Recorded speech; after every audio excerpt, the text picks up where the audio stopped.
ना मन तली है मेरे पट्ठे का मसला है। पट्ठे खिंचे गए न मेरा दरूनी कम नहीं होंदा। खाण पीण दे मजबूर हाँ, टुरे फिरे भी नहीं जांदा। बेगम केड़ी है ना वो बिल्कुल रही पई है, वो उनदे कारोबार को नहीं होंदा, मेरे तो ही रही पई।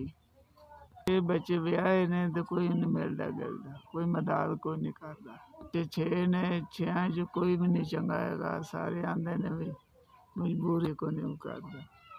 देने वाला नहीं हैगा, देने वाला कोई नहीं हैगा, खर्चा देने वाला भी कोई नहीं हैगा, ना कोई दवाई देने वाला, कोई किसी की फायत है ही कोई नहीं।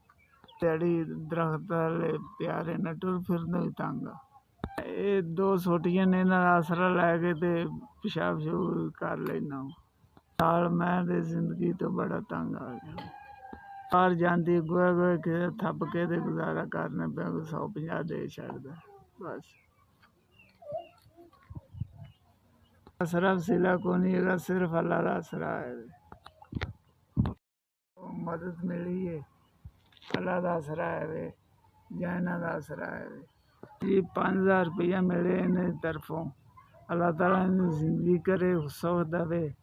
अल्लाह ताला इन्हें आबादी दे, कामयाब करे। अल्लाह ताला इन्हें जिंदगी करे। ये 3 पुत्रां नालों ही चंगे ने। रहन ते खुश रहन।